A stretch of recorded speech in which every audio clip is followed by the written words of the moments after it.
जंगल में गुलाबो चिड़िया अपने परिवार के साथ एक किराए के मकान में रहा करती थी। गुलाबो चिड़िया अपने पति चिंटू चिड़िया के साथ मिलकर बांस से बनी हुई सामान जैसे बांस से बनी हुई टोकरी, हाथ के पंखे तथा अन्य सामान जंगल वालों को बेचा करती थी। गुलाबो चिड़िया की बड़ी बेटी का नाम टुनटुनी और छोटी बेटी का नाम पीहू चिड़िया था।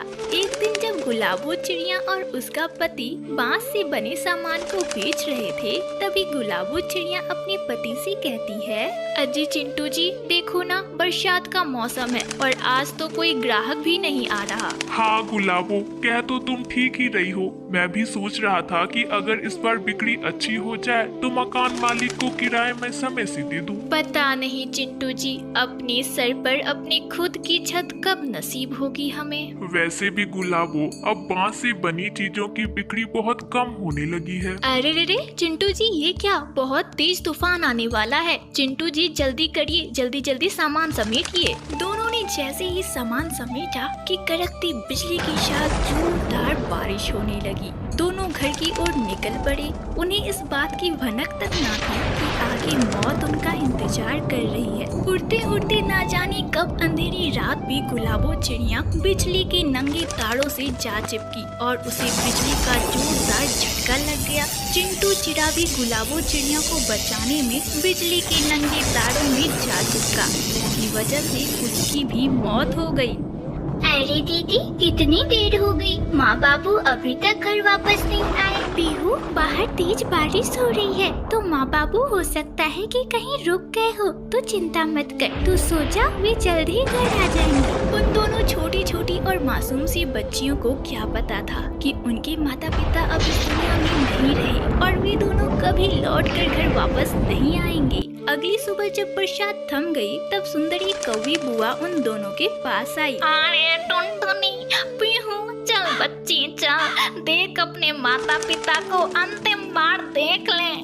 अरे बुआ, आप ये क्या बोल रही हो? हाँ टुनटुनी, चल चल मेरे साथ चल। टुनटुनी चिड़िया और पीहू चिड़िया दोनों सुंदरी कौवी बुआ के साथ गए और अपने माता पिता की लाश को देखकर फूट फूट कर रोने लगी।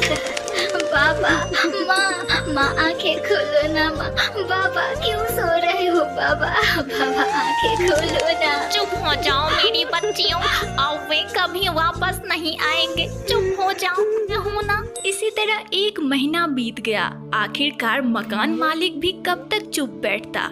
एक दिन वह सुंदरी कौवी के पास गया और उससे कहा, देखो बहन, कहने में तो बुरा लग रहा है, पर बहन मेरा घर अब खाली कर दो। 2 महीने से किराया नहीं दिया है, मुझे भी तो घाटा हो रहा है ना। बहन बस करो, अब मेरा घर खाली कर दो कृपया करके। चलो लड़कियों, मैं तुम दोनों को अपने घर ही लेकर चलती हूँ। सुंदरी कौवी दोनों बच्चियों को अपने साथ लेकर अपने घर तो ले गई, पर कुछ ही दिनों में वे दोनों बच्चियां उसे बोझ लगने लगी। एक दिन तो टुनटुनी चिड़िया ने बुआ जी को फूफा जी से बात करते हुए भी सुन लिया। अरे तो क्या करती, अगर साथ नहीं लाती तो जंगल वाले कहते कि बुआ के होते हुए बच्चियां सड़क पर ठोकरे खा रही हैं। अरे तो मैं क्या करूं इसमें, इन दोनों को मेरे मत्थे क्यों मर दिया। अरे इन दोनों को जल्दी से घर से भगाओ, अगर लड़के होते को तो कुछ कमा कर पैसे भी देते। ये दोनों तो लड़कियां हैं, लड़कियां, बोझ है मेरे सर पर। अरे कैसे भगाऊं?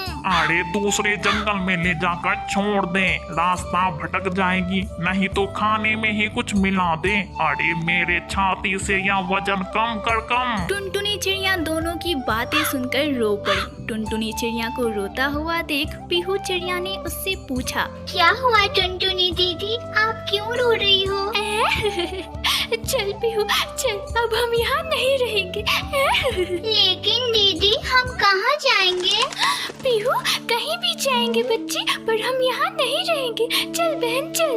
दोनों बहन बिना कुछ बोले बुआ माँ के घर को छोड़कर निकल पड़ी। वे जंगल जंगल भटकने लगी पर उन्हें कोई भी ठिकाना नहीं मिला। अरे पीहू, रात होने वाली है, हमें कोई ना कोई सुरक्षित जगह ढूंढनी पड़ेगी। हाँ दीदी, मुझे तो बहुत जोरों की भूख भी लगी है दीदी। दीदी कुछ खाने को ला दो ना। तभी टुनटुनी चिड़िया को पास में एक बहती नदी दिखाई दी जहाँ पर गन्ने के खेत भी थे। तब टुनटुनी चिड़िया ने पीहू से कहा, देख पीहू, पास में ही नदी बह रही है, चल थोड़ा पानी पी ले। और देख वहाँ पर गन्ने के भी खेत हैं, तुझे मैं गन्ने भी तोड़ कर दूंगी। दोनों बहनों ने नदी से पानी पिया और उसके बाद गन्ने के खेत में गए। अरे दीदी, ये गन्ने तो बहुत लंबे लंबे हैं। इतने लंबे गन्ने तो मैंने कभी नहीं देखे। रुक पीहू, रुक तो जरा, मैं इसे तोड़ कर देखती हूँ।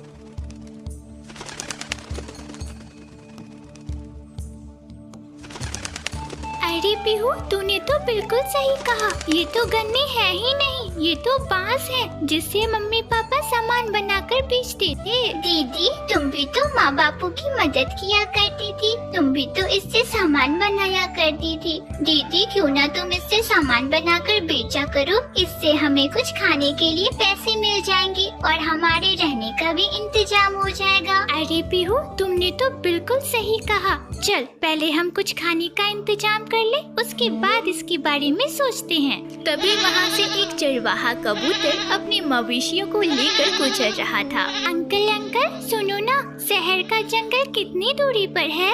अरे बिटिया, बस थोड़ी ही दूरी पर है। वैसे तुम दोनों को कहाँ जाना है और तुम दोनों इस सुनसान जंगल में क्या कर रही हो? रास्ता भटक गए थे अंकल, क्या कुछ खाने को मिलेगा? अंकल, हम दोनों को बहुत जोरों की भूख लगी है। हाँ हाँ, क्यों नहीं बच्चियों, मेरे पास थोड़ी रोटियाँ हैं, लो तुम दोनों खा लो। उस कबूतर ने दोनों को रोटियां दी और फिर अपने मवेशियों को लेकर अपने घर चला गया। पीहू, ये ले रोटी खा ले। दोनों बहनों ने रोटियां खाई और नदी से पानी पीकर एक पेड़ के नीचे सो गई। अगली सुबह जब टुनटुनी चिड़िया की नींद खुली तब उसने पीहू से कहा, पीहू, बहना पीहू, जल्दी जग, हमें अपने रहने का भी तो इंतजाम करना है। पीहू जग जल्दी। दोनों बहनों ने मिलकर बांस के पेड़ से कुछ बांस काटे और नदी के किनारे ही एक बहुत ही सुंदर सा बांस का घर बनाया। दीदी, ये हमारा प्यारा घर है, अब हम इसी में रहेंगे। दीदी देखो ना, नदी किनारे हमारा बांस का घर कितना सुंदर लग रहा है। हाँ पीहू, यह घर हमारा है, अब हम किसी पर बोझ नहीं रहेंगे और न ही हमें कोई मारेगा पीटेगा। हम यहीं रहेंगे और बांस के सामान को बनाकर बेचेंगे। अब टुनटुनी चिड़िया और पीहू चिड़िया उसी बांस के घर में रहा करते और बांस के पेड़ से बांस तोड़कर उसके सामान बनाकर बेचा करते, जिससे उनकी कुछ आमदनी हो जाती। अब वे दोनों बांस के घर में खुशी खुशी रहा करते। टुनटुनी चिड़िया और बंटी कबूतर का एक सब्जियों का बगीचा था जहाँ वे सब्जियाँ उगाया करते थे और उन सब्जियों को तोड़कर वे बाजार में जाकर बेचा करते थे। सब्जियाँ, ताजी ताजी सब्जियाँ, आलू, गोभी, मटर, टमाटर, वो भी ताजे ताजे। आलू 15 रुपए किलो और मटर 30। उनकी ताजी सब्जियों की बाजार में बहुत अधिक मांग थी, इसलिए चंद मिनटों में ही उनकी सारी सब्जियां बिक जाया करती थी और वे खुशी खुशी वापस घर आ जाती थी। घर पर उनकी मासूम सी बच्ची पीहू उनका इंतजार किया करती थी। पीहू बीमार थी, इसलिए ज्यादातर वह आराम ही किया करती थी। मम्मा, पापा, मैं आपका ही इंतजार कर रही थी। पापा, क्या आप मेरे लिए पकौड़े लाए? नहीं बेटा, आज बाजार में पकौड़े वाला आया ही नहीं। पीहू बेटा, हम तुम्हारे लिए पकौड़े तो नहीं ला पाए, पर ये देखो। वाह, आम। नन्ही सी पीहू को डाली हुई चीजें बहुत पसंद थी, पर वह उसके लिए जहर थी, क्योंकि नन्ही सी पीहू के दिल में छेद था, जिसके ऑपरेशन के लिए ही उसके माता पिता इतनी कड़ी मेहनत कर रहे थे। टुनटुनी चिड़िया और बंटी कबूतर अक्सर ही अपने कमाए हुए पैसों में से ज्यादा हिस्सा उसके ऑपरेशन के लिए बचाकर रख देते थे। बंटी जी, आपको क्या लगता है कब तक हम ऑपरेशन के पैसे जमा कर पाएंगे?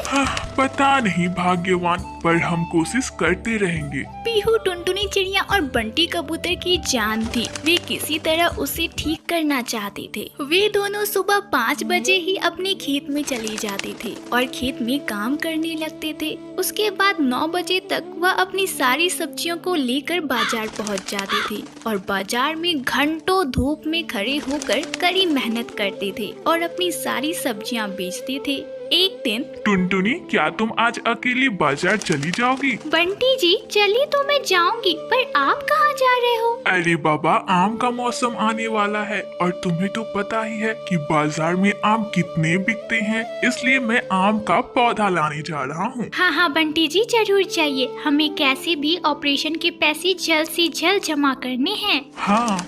टुनटुनी चिड़िया सारी सब्जियां लेकर बाजार में बेचने के लिए निकल पड़ी। तो वहीं दूसरी तरफ बंटी कबूतर आम का पौधा ढूंढने के लिए जंगल की तरफ निकल पड़ा। जंगल में भटकते भटकते उसे कहीं भी आम का एक भी पौधा नहीं दिखा। हाँ, इतना समय हो गया पर अभी तक मुझे एक छोटा सा पौधा भी दिखाई नहीं दिया।